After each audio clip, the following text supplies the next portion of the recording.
ரொம்ப தாகமா இருக்குன்னா நீ வந்து தள்ளி இருந்து பாருப்பா. இந்த தாகம் வந்து இ- இந்த தாகம் வந்து இந்த உடம்புனுடையது. நீ என்ன நினைச்சாலும் பண்ணு, இந்த தாகத்தை தணிச்சுக்கோ, எனக்கும் உனக்கும் சம்பந்தமே கிடையாது அப்படின்னு நீ சொல்லிக்கோ அப்படின்றாரு. ஒரு குழந்தைக்கு வந்து அதை ட்ரை பண்ணும். அதுக்கு வந்து ஒண்ணுமே தெரியாது, இது கரண்ட் அப்படின்னு தெரியாது, இது நெருப்புன்னு தெரியாது, அது என்னன்னு பார்க்கணும் அவ்வளவுதான். அதை டேஸ்ட் பண்ணும். அந்த மாதிரி அந்த சாஃப்ட் டேட்டா, அதாவது ரொம்ப என்னது மேலோட்டமான விஷயங்கள் தான் அது தெரிஞ்சுக்க விரும்பும். அது தெரிஞ்சுக்கணும்னா அதோடைய நம்ம ஒரு கேரக்டரை எடுத்துக்கணும். ஏன்னா அது முழுவதுமாவே சூன்யமா இருக்கு. பட் ஆனா அந்த மேக்னெட்டுக்கும் அந்த ஐரனுக்கும் நடுவுல அவர் என்ன சொல்றாருன்னா, இங்க வந்து ஒரு மேக்னட்டிசம் அப்படின்ற ஒரு ப்ராப்பர்ட்டி வந்து இது ரெண்டுத்தையும் சேர்த்து வச்சிருக்கு. பட் ஆனா ஒரு கேரக்டருக்கும் ஒரு சோல்க்கும் நடுவுல வெறும் அதனுடைய டிசையர் மட்டும்தான் இருக்கு. இந்த இடத்துல வந்து நாம இத பண்ணலாமே, இது மாத்தலாமே அப்படின்ற ஒரு எண்ணம் மட்டும்தான் இருக்கு. எமோஷன் கிடையாது. ஆன்மாக்கு எந்த பிரச்சனையுமே கிடையாது. அந்த கேரக்டருக்கு தான் அந்த பிரச்சனை. அதாவது இந்த உலகியல்ல இருக்கிற ஒரு சீக்வன்ஸ் ஆஃப் ஆக்ஷன்ஸ், பிறந்ததுல இருந்து நம்ம நிறைய சீக்வன்சஸ் நம்ம பார்த்துட்டே இருப்போம் இல்லையா? அந்த சீக்வன்சஸ் ஆஃப் ஆக்ஷனுக்கு தான் அந்த பிரச்சனை. அதுல இருந்து நம்ம வந்து டிட்டாச் ஆகலாம். நாம கான்சியஸா என்ன பண்ணலாம்னா, நம்ம லைஃப்ல இருக்கிற தவறான சூழ்நிலை இருக்குன்னா அந்த தவறான சூழ்நிலையில இருந்து நம்ம வெளியே வந்துட்டு எது சரியான சூழ்நிலையோ அதே கேரக்டருக்கு நாம டிசைன் மாத்தி எழுதலாம். நாம ஸ்கிரிப்ட் எழுதிக்கலாம். எப்படின்னா நம்மளுடைய தாட்ஸ் வழியா, நம்மளுடைய டிசையர்ஸ் வழியா இன்னொரு டிசையரை நீங்க ஆட் பண்ணிக்கோங்க. ஃபார் எக்ஸாம்பிள், உங்களுக்கு ரொம்ப உடம்பு முடியலன்னா, நான் வந்து ஒரு ஹிமாலயா ட்ரெக்கிங் போறேன் அப்படின்னு நினைச்சுக்கோங்க. அந்த சீனை நீங்க வந்து இமேஜின் பண்ணிக்கோங்க. அப்போ ஆட்டோமேட்டிக்கா உங்களுக்கு உடம்பு சரியாகும். நீங்க ட்ரெக்கிங் போற அளவுக்கு உங்க உடம்பு ரெடி ஆயிடும்.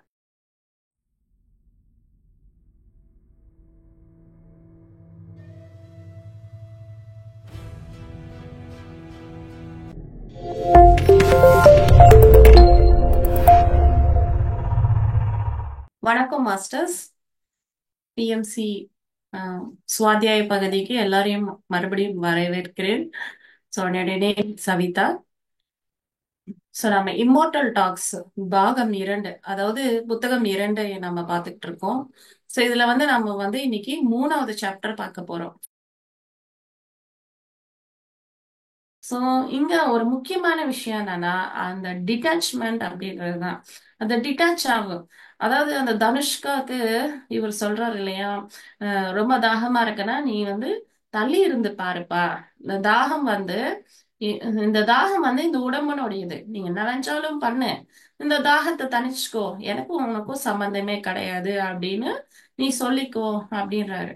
அப்புறம் இப்போ உன்னுடைய நிலைமை எப்படி இருக்கு அப்படின்னா, ஆஹ் நான் வந்து என்னுடைய தாகத்தை வந்து சமாளிக்க முடியுது அப்படின்றாரு. பட் அது மட்டும் கிடையாது மாஸ்டர். எனக்கு வந்து உங்களுடைய ஞானம் வந்து பரிபூர்ணமா ஸ்வீகரிக்கணும் அப்படின்ற ஒரு நிலையும் இருக்கு அப்படின்றாரு.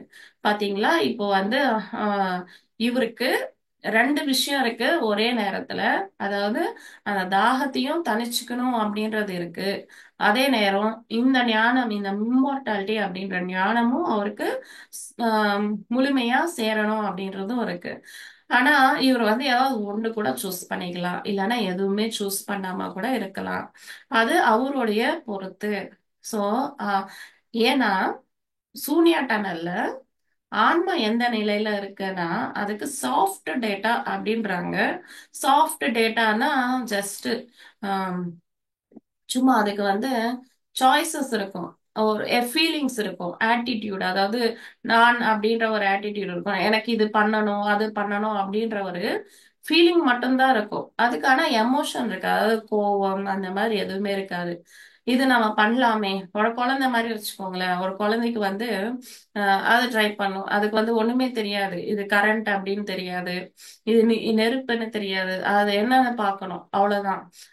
அதை டேஸ்ட் பண்ணும். அந்த மாதிரி அந்த சாஃப்ட் டேட்டா, அதாவது ரொம்ப என்னது மேலோட்டமான விஷயங்கள் தான் அது தெரிஞ்சுக்க விரும்பும். அது தெரிஞ்சுக்கணும்னா அதோடைய நம்ம ஒரு கேரக்டரை எடுத்துக்கணும். ஏன்னா அது முழுவதுமாவே சூன்யமா இருக்கு. பட் ஆனா அதான் அந்த மேக்னெட்டுக்கும் அந்த ஐரனுக்கும் நடுவுல அவர் என்ன சொல்றாருன்னா, இங்க வந்து ஒரு மேக்னெட்டிசம் அப்படின்ற ஒரு ப்ராப்பர்ட்டி வந்து இது ரெண்டுத்தையும் சேர்த்து வச்சிருக்கு. பட் ஆனா ஒரு கேரக்டருக்கும் ஒரு சோல்க்கும் நடுவுல வெறும் அதனுடைய டிசையர் மட்டும்தான் இருக்கு. இந்த இடத்துல வந்து நாம இத பண்ணலாமே, இது மாத்தலாமே அப்படின்ற ஒரு எண்ணம் மட்டும்தான் இருக்கு. எமோஷன் கிடையாது. சோ இது இது இது வேற மாதிரி நம்ம யோசிக்கலாமே அப்படின்னு இருக்கு. பட் ஆனா அதுக்கு வந்து நம்ம பௌதிகமா இருக்கிற மாதிரி எமோஷன்ஸ் கிடையாது. என்ன ஆகுது அப்படின்னா, ஒரு மனிதன் 7 டைம் ஸ்ட்ரிங்ஸ் இருந்தாதான், அதாவது 7 டனல்ஸுக்கு அதுக்கு ஆக்சஸ் இருந்தாதான் ஒரு காட்சி அப்படின்றது உருவாகுது. சோ அந்த காட்சி அப்படின்றது உருவானதுமே அது வந்து தான் ஆன்மா அப்படின்றது மறந்துடுது. தான் அந்த கேரக்டர் அப்படின்னு நினைச்சுக்குது. சோ அப்புறம் அந்த கேரக்டர் வந்து தேடிக்கிட்டே இருக்கு. ஒண்ணுத்துக்கு அப்புறம் ஒண்ணு, ஒண்ணுத்துக்கு அப்புறம் ஒண்ணு அந்த மாதிரி. சோ அந்த கேரக்டருக்கு ஏத்த மாதிரி நம்மளுடைய ஆன்மாவும் செயல்பட்டுக்கிட்டே இருக்கு. பட் ஆக்சுவலா ரொம்ப ப்ராப்ளமேட்டிக்கா இருக்கு அப்படின்னா, அந்த கேரக்டரை விட்டுட்டு மறுபடியும் நாம வந்து இந்த மாதிரி இந்த தாகம் அப்படின்ற ஒரு சீன் இருக்கு இல்லையா, அந்த தாகம் அப்படின்றது உடலுக்கு மட்டும்தான், ஆன்மாக்கு இல்ல. அதனால அந்த ஆன்மா தள்ளி இருந்து பார்த்துட்டு அதுக்கு சொல்லலாம், நீ வந்து உன்னுடைய இந்த உடம்பு வந்து நான் உன்னுடைய தாகம் தீருனதுக்கு அப்புறமா நான் வந்து சேருறேன் அப்படின்ட்டு. அப்போ நீங்க அந்த தாகம் அப்படின்ற கஷ்டத்தை அனுபவிக்கணும்னு அவசியமே கிடையாது. அந்த ஒரு பர்டிகுலர் சீன்ஸை நீங்க ஸ்கிப் பண்ணி மறுபடியும் நல்லா இருக்கிற டைம்ல நீங்க என்டர் ஆகலாம். அதே பாடியில என்டர் ஆகலாம். நீங்க அதே டைம் டனல்ல தான் இருப்பீங்க. ஸோ அது கொஞ்சம் டிட்டாச் ஆகணும். அதே மாதிரி நம்மளுடைய வாழ்க்கையில இருக்கிற பிரச்சனைகளை நம்ம ஒரு டிட்டாச்சு மோட்ல பார்க்கணும். ஏன்னா ஆன்மாக்கு எந்த பிரச்சனையுமே கிடையாது. அந்த கேரக்டருக்கு தான் அந்த பிரச்சனை. அதாவது இந்த உலகியல்ல இருக்கிற ஒரு சீக்வன்ஸ் ஆஃப் ஆக்ஷன்ஸ், பிறந்ததுல இருந்து நம்ம நிறைய சீக்வன்சஸ் நம்ம பார்த்துட்டே இருக்கோம் இல்லையா, அந்த சீக்வன்சஸ் ஆஃப் ஆக்ஷனுக்கு தான் அந்த பிரச்சனை. அதுல இருந்து நம்ம வந்து டிட்டாச் ஆகலாம். அப்புறம் எப்படி ஒரு மேக்னட்டிசம் அப்படின்ற ப்ராப்பர்ட்டி நடுவுல இருந்து இயக்கிட்டு வருதோ, இங்க வந்து அந்த மாதிரி எந்த ஒரு ப்ராப்பர்ட்டியும் கிடையாது. ரெண்டுமே இண்டிபெண்டா இருக்கு. இதுவும் இதுவும் சார்ந்தது கிடையாது. இதுவும் இதுவும் ஒரு ஈர்ப்பு சக்தியில இல்ல. இந்த கேரக்டர் வந்து எப்ப வாஞ்சாலும் நீ டிட்டாச் ஆயிடலாம். எப்ப வாஞ்சாலும் நீ அதுல இருந்து வெளியே வரலாம். மறுபடியும் அதே கேரக்டருக்குள்ள போகலாம். அந்த மாதிரி நீ எத்தனை வாட்டி வேணுச்சாலும் பண்ணலாம் அப்படின்னு சொல்றாரு.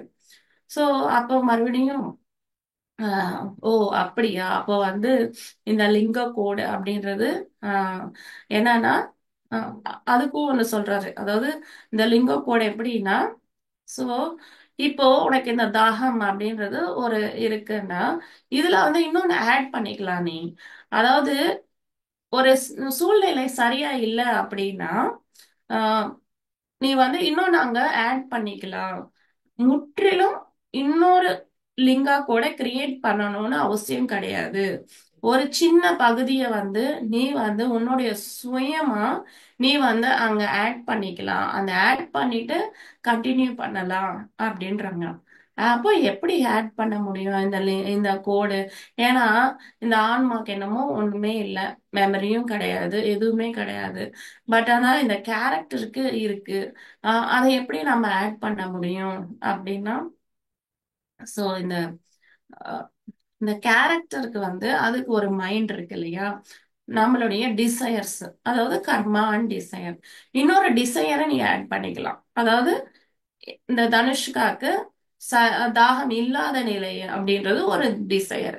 அந்த டிசையரை நீங்க ஆட் பண்ணும்போது அந்த டிசையருக்கு அந்த சோல் ஆட்டோமேட்டிக்கா போய் சேருமா. சோ இது வந்து ஒரு ட்ரிக். அதாவது உன்னுடைய கேரக்டர் வச்சுட்டு உன்னோட கேரக்டர் அப்படின்ற ஒரு விஷயத்துல இன்னொரு டிசைர், ஒரு நல்லா இருக்கிற டிசைரை நீ ஆட் பண்ணி அந்த டிசைரை வந்து உன்னுடைய கோட்ல நீ வந்து ஆட் பண்ணிக்கலாம். சோ அந்த இடத்துக்கு மறுபடியும் போகலாம். சோ ஃபார் எக்ஸாம்பிள் இப்போ வந்து நாம சொல்லிக்கிறோம், அதாவது இப்ப அனிதா அவங்களே பாத்துக்கோங்களேன். அவங்களுடைய லைஃப்ல வந்து ஒரு அஹ், பணம் அப்படின்றது தானே அது வந்து ஆட் ஆனாலே அவங்களுடைய லைஃப் வந்து ரொம்ப அமைதியா இருக்கும். ஆனா அவங்களுக்கு தெரியாது அதை ஆட் பண்ணிக்கலாம் அப்படின்னு. பட் ஆனா நம்மள மாதிரி தியானம் பண்றவங்களுக்கு தெரியுது இல்லையா இப்போ. சோ நாம கான்சியஸா என்ன பண்ணலாம்னா, நம்ம லைஃப்ல இருக்கிற தவறான சூழ்நிலை இருக்குன்னா அந்த தவறான சூழ்நிலையில இருந்து நம்ம வெளியே வந்துட்டு எது சரியான சூழ்நிலையோ அதே கேரக்டருக்கு நாம டிசைன் மாத்தி எழுதலாம் அப்படின்றதும் இருக்கு. சோ அந்த மாதிரி நம்மளால வந்து அந்த மாதிரி சேஞ்சஸ், சின்ன சின்ன சேஞ்சஸ் ஈஸியா பண்ணிக்கலாம். இது எதுவுமே வந்து ஒரு சாலிடான விஷயம் கிடையாது. இது எல்லாமே மாற்றக்கூடியவை. என்னதான் அது வந்து சோர்ஸ் கோடு மறுபடியும் மறுபடியும் நாம வந்து ஏன்னா ஆல்ரெடி இது எல்லாமே நடந்து முடிஞ்சிருக்கு.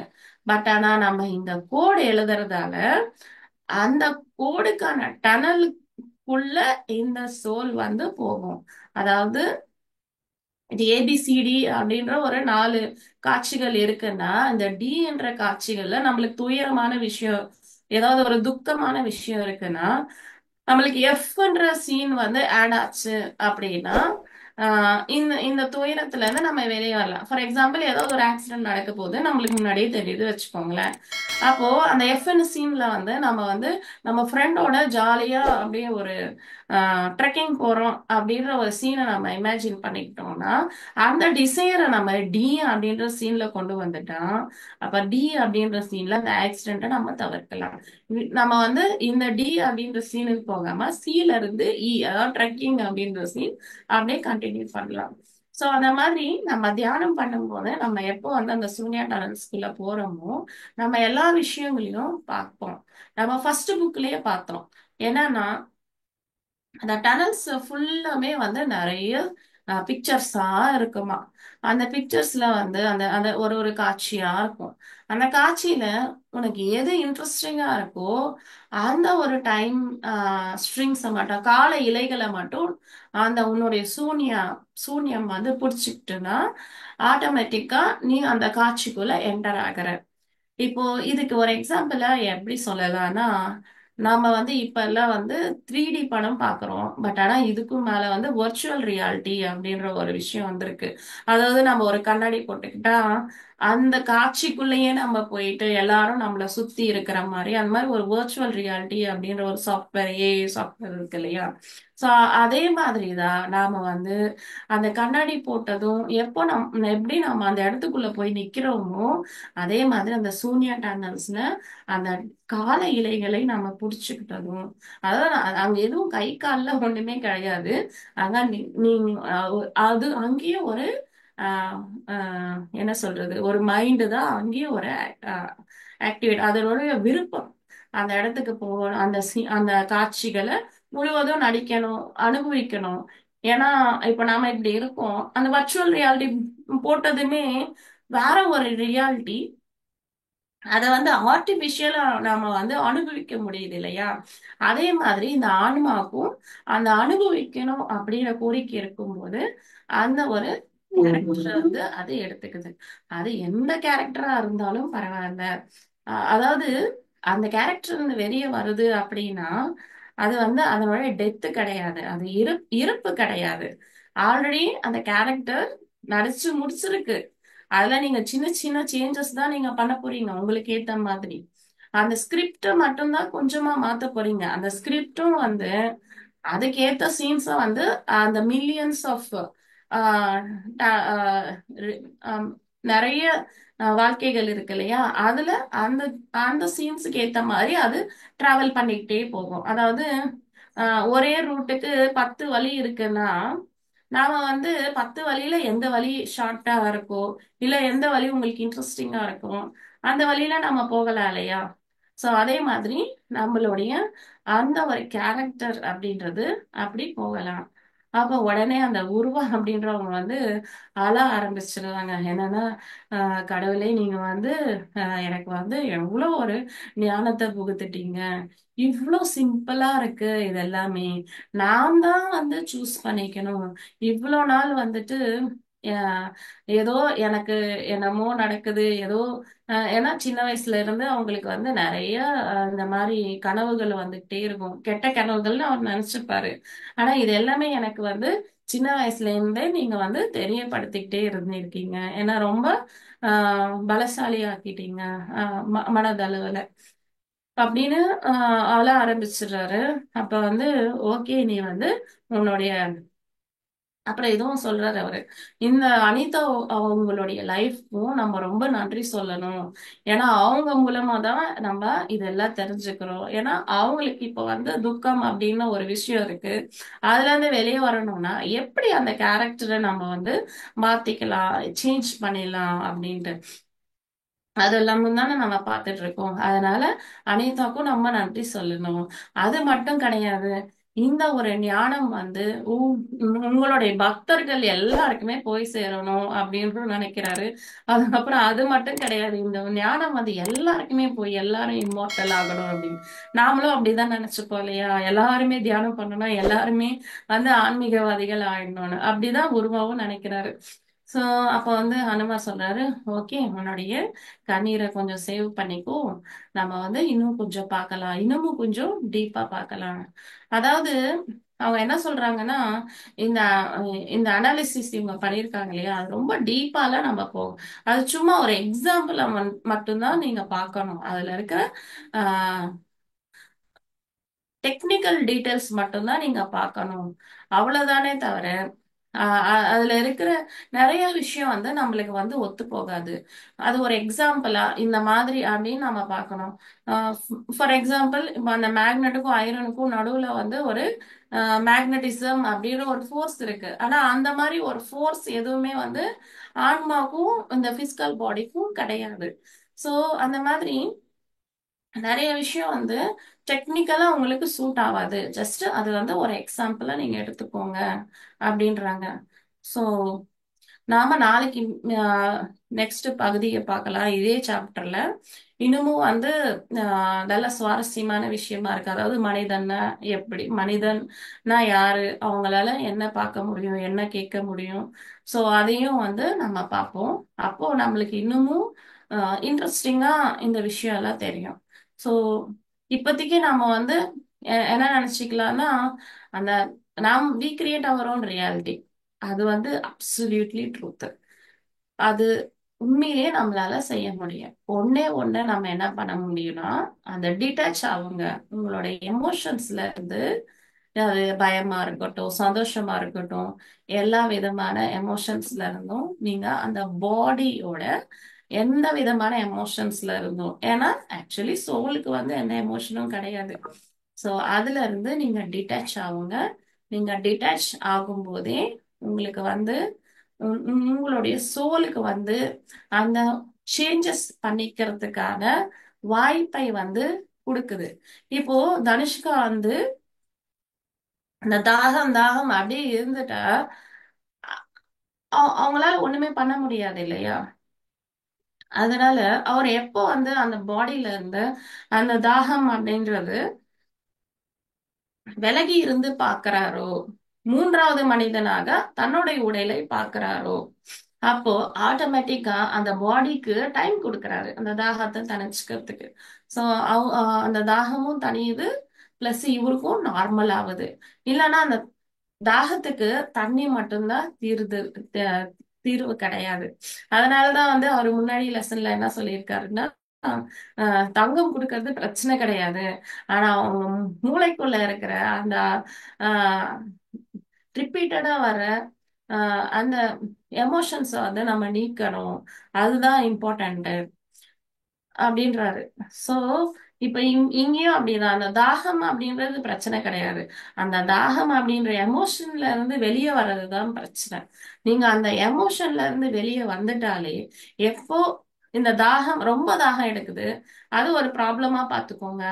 அந்த ப்ராப்ளத்துல இருந்து நீங்க எப்போ விலகி வர்றீங்களோ, அப்போ ஆட்டோமேட்டிக்கா உங்களுக்கு வந்து அதற்கான சொல்யூஷன் உங்க ஆன்மாவே கொடுக்குது, ஆட்டோமேட்டிக்கா அது தணிக்குது. சோ ஆனா நம்ம விலகி இருக்கிறது கிடையாது, அது நம்ம பெரிய விஷயமே. பிளஸ் நாம ஸ்கிரிப்ட் எழுதிக்கலாம். எப்படின்னா, நம்மளுடைய தாட்ஸ் வழியா, நம்மளுடைய டிசையர்ஸ் வழியா இன்னொரு டிசையரை நீங்க ஆட் பண்ணிக்கோங்க. ஃபார் எக்ஸாம்பிள், உங்களுக்கு ரொம்ப உடம்பு முடியலன்னா, நான் வந்து ஒரு ஹிமாலயா ட்ரெக்கிங் போறேன் அப்படின்னு நினைச்சுக்கோங்க. அந்த சீனை நீங்க வந்து இமேஜின் பண்ணிக்கோங்க. அப்போ ஆட்டோமேட்டிக்கா உங்களுக்கு உடம்பு சரியாகும். நீங்க ட்ரெக்கிங் போற அளவுக்கு உங்க உடம்பு ரெடி ஆயிடும். ஸோ உங்களுக்கு ரொம்ப பண கஷ்டம் இருக்குன்னா, நிறைய நீங்க வந்து ஒரு பிரமிடே கட்டுறீங்க, நிறைய டொனேஷன் கொடுக்குறீங்க அப்படின்னு நினைச்சுக்கோங்க. நீங்க டொனேஷன் கொடுக்குறீங்க அப்படின்னாலே உங்ககிட்ட அபோண்டன்ஸ் இருக்குன்னு தான் அர்த்தம். அந்த மாதிரி நீங்க நினைச்சுக்கோங்க. நீங்க கொடுங்க அப்படின்னு சொல்லல, நீங்க இமேஜின் பண்ணிக்கோங்க. இந்த மாதிரி நான் வந்து நிறைய டொனேஷன் கொடுக்குறேன், நிறைய பேருக்கு வந்து சேவை பண்றேன், நிறைய பேருக்கு அன்னதானம் பண்றேன் அப்படின்ற மாதிரி நீங்க நினைச்சுக்கோங்க. அது அந்த அந்த ஒரு மனநிலையே உங்களுக்கு அங்க கொண்டு போய் சேரும். ஸோ பிளஸ் மேடம் கேட்டாங்க இல்லையா? ஸோ அதுக்கு வந்து ரோண்டா பிரெயின் அவங்க வந்து ஒரு சூப்பரான ஒரு விஷயம் சொல்லியிருப்பாங்க. அதாவது எப்பயுமே வந்து நீங்க ஒரு 3 விஷயத்த ரிப்பீட்டடா சொல்லிக்கிட்டே இருக்குமா. அதாவது ஐ ஆம் சக்சஸ்ஃபுல், நான் வந்து எப்பயுமே வந்து சக்சஸ்ஃபுல்லா இருக்கேன். ஐ ஆம் ஆல்வேஸ் சக்சஸ்ஃபுல். ஐ ஆம் ஆல்வேஸ் abundant. ஐ ஆம் having plenty of time to spend with my family and friends. நாம இன்னொன்னு ஆட் பண்ணிக்கலாம். I have plenty of time to do more service அப்படின்ட்டு. இந்த 4 விஷயம் நாம ரெண்டாம் படி 3 கொடுத்துருக்காங்க. நாம சர்வீஸ் நம்மளுக்கு முக்கியம் இல்லையா? அதையும் நம்ம ஆட் பண்ணிக்கலாம். அதாவது நான் எப்பயுமே வெற்றி பெற்றுக்கிட்டே இருக்கேன். இது ஒரு விஷயம். வெற்றி அப்படின்றது நம்மளுக்கான ஒரு பர்த் ரைட் அப்படின்னு வச்சுக்கோங்க. ஆம், அப்போ அப்புறம் எனக்கு வந்து எப்பயுமே வந்து அபவுண்டன்ஸ், அளவு ஆஹ் அளவுக்கு அதிகமான எல்லா அபோண்டன்ஸ்னா செல்வ செழிப்போட இருக்க அப்படின்னு, அன்லிமிட்டட இருக்க அப்படின்ட்டு. அதுக்கப்புறம் எனக்கு ரொம்ப டைம் இருக்கு. ஏன்னா இது ரெண்டும் இருக்கிறவங்களுக்கு டைம் இருக்காது இல்லையா? அதுவும் நீங்க நினைச்சுக்கலாம். எனக்கு வந்து என்னுடைய ஃபேமிலி, என்னுடைய ஃப்ரெண்ட்ஸ் கூட, அப்புறம் அந்த ஸ்பிரிச்சுவல் ஒர்க் பண்றதுக்கும் எனக்கு நிறைய டைம் கிடைக்குது அப்படின்னு. அந்த 3மே நீங்க ரிப்பீட்டடா அப்பப்போ நினைச்சுட்டே இருந்தீங்கன்னா அந்த சோலுக்கே பழகிடுமா. சோ இது வந்து இது வந்து ரொம்ப நாள் நம்மளுக்கு தெரிஞ்சதுதான். இந்த சீக்ரெட்லாம் நம்ம நிறைய பார்த்திருக்கோம். பட் ஆனா அது வந்து இதனோட நம்ம கம்பேர் பண்ணும்போது அந்த ஆன்மாக்கு இந்த மூணு விஷயம், இந்த மூணு நம்மளுக்கு டிசையர், அதாவது டிசையர் ஆஃப் கேரக்டர் தான், ஆன்மாக்கு கிடையாது. இந்த சவிதா அப்படின்ற ஒரு கேரக்டருக்கு தான். சோ அந்த கேரக்டருக்கு இந்த 3 விஷயத்தையும் நான் வந்து ஆட் பண்ணி விட்டுறேன். சோ அந்த ஆட் பண்ணும்போது மறுபடியும் மறுபடியும் அதே விஷயம் தான் நடக்கணும். தோக்கணும் அப்படின்றது அஹ், நாம டிசைட் பண்றதுதான். அது எப்பயுமே ஜெயிக்கணும் அப்படின்றதும் நாம டிசைட் பண்றதுதான். அதனால இப்படி நம்ம வந்து நம்மளுடைய ஆன்மாக்கு சொல்லிக்கலாம், இந்த மாதிரி இருக்கிற சீன்ஸுக்கு போமா அப்படின்ட்டு. ஸோ அது ஆட்டோமேட்டிக்கா அந்த சூனிய டனல்ல நம்ம தூங்கும் போது கூட அந்த மாதிரி இருக்கிற சீன்ஸுக்கு நம்மள கொண்டு போய் சேர்ந்துடும். அப்புறம் நம்ம வாழ்க்கையே அப்படியே ஜாலியா இருக்கலாம். ஓகே மாஸ்டர்ஸ், இதோட நம்ம வந்து முடிச்சுக்கலாம். நம்ம நாளைக்கு வந்து மீதி பகுதியை பார்க்கலாம்.